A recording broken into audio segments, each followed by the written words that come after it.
Hello. Okay, just waiting for confirmation. This is rolling. Okay, great. We're live. All right, yay. Okay, so I wanted to come on here for a few reasons. The first is just to reflect with a great deal of love on I have had the tremendous privilege and pleasure. Hello, if you're watching, say hello. Um, I have had the tremendous privilege and pleasure to, over the last really since 2014, work with a woman named Margie Gillis, tremendous dance artist, and we've gotten to do two shows in the last 2 weeks, just in this sort of the window of possibility that opened up. And we did this show in Victoriaville and then in Trois-Rivières last night, a series of solos, all either made by Margie previously that we learned or set on us. And yeah, I just really want to rejoice in the beauty that happened there last night. It was so good, and in reflecting on that and wanting to share that, I wanted to well, express deep gratitude for Margie, because what we're seeing is finally we're seeing us. I mean, finally, it's been about 5 years, and now we're seeing much more each of us who have been working with her being able to embody really the essence of what she does in a far more profound way. And it's so beautiful. And I just, that passing on of that wisdom is so generous on her part, and such an utterly priceless gift. And so that is one beautiful area in my life where I've had such honor to receive wisdom, and not the only one. So I also just wanted to say mentorship. I'm not sure there is anything that, well, I think it's very silly. If there's something that you want to be better at, that you feel called to be better at, to not seek help or advice from somebody who is further on that journey seems very silly to me. And we have this idea like, I got to do it alone. I should do it alone. Why do we think that is better? Why do you think that is better than actually getting the help and moving more quickly? So, I mean, I know I've done it too in the past, right? But I just really want to invite you to question, where can you seek support that you are not? So, and there's other mentors I want to name here, just as like a major heartfelt thanks. And two of them are my Buddhist lineage spiritual mentors, Doug Duncan and Catherine Pawasarat, with whom I've been working for like 15 years. So a huge, and just the depth of wisdom that they hold and have helped me to see and experience, there's no way I would have experienced that without their help or somebody comparable. But I truly believe that they are the uniquely poised human beings to support me. And then also my business, but far more than business mentors. Let me just tell you, because success in business has everything to do with your own energy and your own confidence, and your confidence comes from a very profound, real place that people can support you to find. So anyways, my business coaches Lainey Smith and Kavita Singh and Anna Voigt. So especially Lainey and Kavita have really been rock stars for me on every level. Okay, and then on to the actual thing I wanted to talk about today, which is channeling. Please do say hello if you're here and you're moved. Lisa. Okay, I wanted to talk about channeling. So, because this has come up in a number of situations. So, what is this thing called channeling? And speak to what my understanding of what that is. So, for me, channeling is about firstly opening to what is present. And that's also, when we talk about becoming a clear channel, that can only happen as we open to what is present. So and part of where we continually tend to shoot ourselves in the foot is that whatever is present, we're like, no, no, no, that's not it, or that's not good enough, or like, God, that's just too mundane, that can't be it, or whatever, right? And it is it. If it is present, it is the thing, okay? If it's present, it is the thing.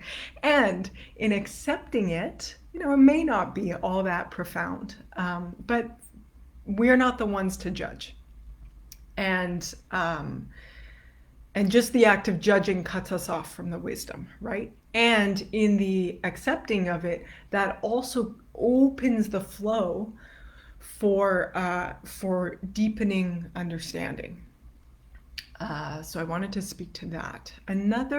There's a few other pieces though, I feel, in terms of channeling. So all of us are channeling all of the time. That is what it means to be a human being. And I don't mean like I am a gateway for Ruth, am a gateway for God, right? Though on a certain level that is true. But just the very happening of the present moment, that in itself is a sort of a channel. You could use that as, you could call that channel. It's like the unfolding of this very moment, and then this moment, and my presence with we get into trouble when we start to understand our experience from this idea of separate self, right? When it's an illusion, right? It's a useful illusion, and one that we need to use at times, but it's not the whole picture. So, and we get into trouble because we think of Joe. We get into trouble because once we start seeing and understanding ourselves as this separate thing, as soon as we're a separate thing, for one, we start to have this idea of like right and wrong. There is no right and wrong. There only is what is. And so, and I'm not totally sure why those are interconnected yet, or that's not clear for me in this moment, but maybe to some of you, put it in the chat, and we'll see if it comes. And anyways, that's not totally what I wanted to talk about. So, okay, so in terms of creating, nonetheless, we do have an experience of accessing more wisdom or less wisdom. That is a real experience that each of us can have, in my experience. So, so how do we access more wisdom rather than the less wisdom? So, and again, step one is accepting what is. That's what actually opens the flow. And then curiosity. The act of curiosity and question, not a doubtful question, but a genuine question, is like the reach of your being into the unknown. That, what about this? It has an energetic quality of calling in the answers that you desire. So I'm not sure there's more. It's like, if we engage in genuine question. Hi, Holly. It's recorded. Oh, Holly, such a joy to see you here, and utterly likewise. Yeah. It is, okay, what was I going to say? What was I going to say there? ADD mind. It was, oh yeah, the active question, sometimes patience is also required, right? It will come. If you genuinely ask and then open to what presents and follow the thread of what presents, greater wisdom will unfold. So that's cool. That's so cool. That's amazing, right? All of us have access to unlimited wisdom. Okay, so let's just talk a little bit more about what gets in the way, because there are other things that get in the way. And doubt is what I want to talk about next. So Doubt. What is doubt? Doubt is the it's so funny. I just feel like I keep saying the same thing again and again. Doubt is an act of questioning what is present, of questioning the value of what is present. So again, that shuts off the access to wisdom. So that's why doubt is not useful. Genuine question, useful. Okay. So watch when you're in doubt, and try to name that doubt is not helpful. Doubt is not helpful, and it's not needed. And I know sometimes we fall into it anyways. And so it's for us to look at what is the trigger that drops you into doubt, right? It's probably some historical moment in your past where you were made wrong for something, and whatever, right? And then it gets set in like, ugh, when that didn't work, I didn't get love, or I didn't get the approval I wanted and needed. And so then it gets like encoded into our system. And so it's very important that we stop believing doubt. And again, I know that's easier to say than do, but it's easier to actually do than we think. And also, as soon as we have this clarity, it's like part of us still thinks, part of you may still think that doubt is useful sometimes. Doubt in yourself is useful. It is never useful. Okay? And not being doubtful in yourself is also not arrogant.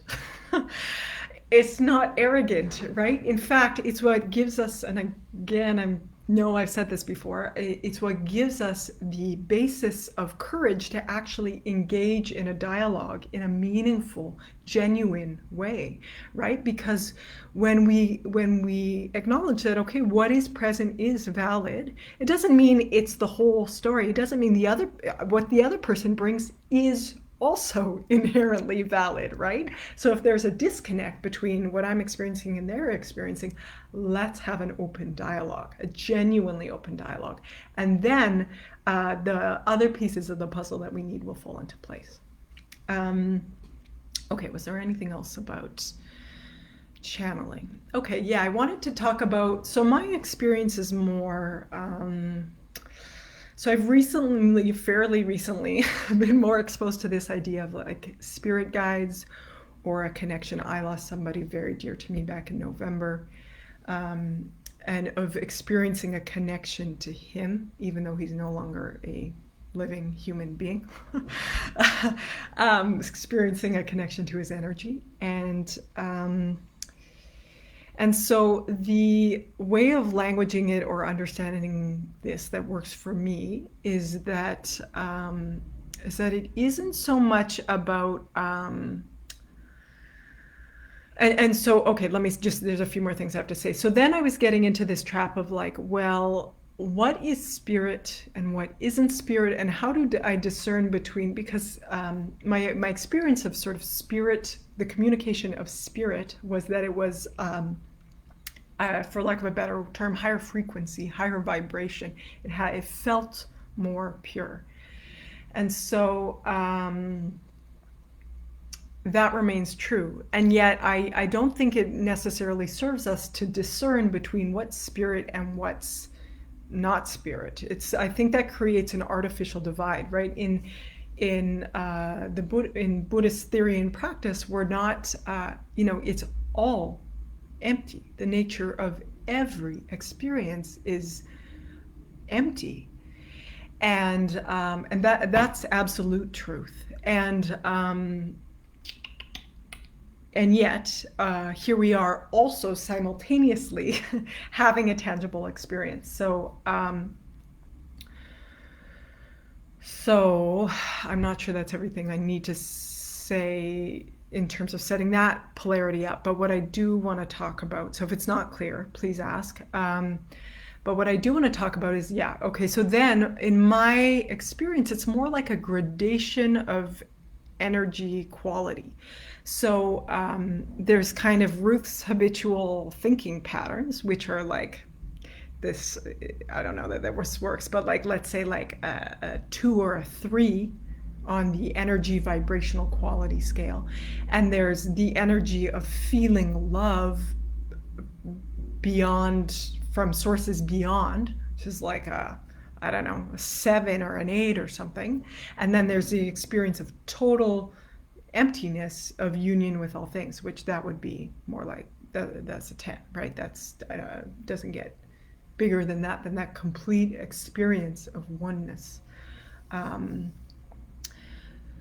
So questions are coming up in my own brain as I say these things. So yeah, there's lots of questions. Yeah, if anybody has comments or thoughts or your own experiences that resonate or questions, please ask. What else to say here? And so it is for us to feel for what has a higher frequency to it, in a sense. Each of us is utterly capable of discerning that. What feels better? And this is also where the body comes in very handy, because we somatically, we energetically experience this. And so developing that discernment between not necessarily, I was going to say true and untrue, though I do think that still stands, but also qualities of communication and qualities of your own thinking and qualities of your own thoughts or ideas or experiences that come through you or that you experience. Yeah. Okay. Okay. So that feels like it for now. I think there's more to say on this topic. I think I have more reflecting to do on this topic. And I am very curious what comes up for people. And yeah, I'll leave it here for today, though. Big love to anyone out there. And yeah, I hope you have beautiful days, beautiful weekend ahead. And we'll see you soon. Okay, bye.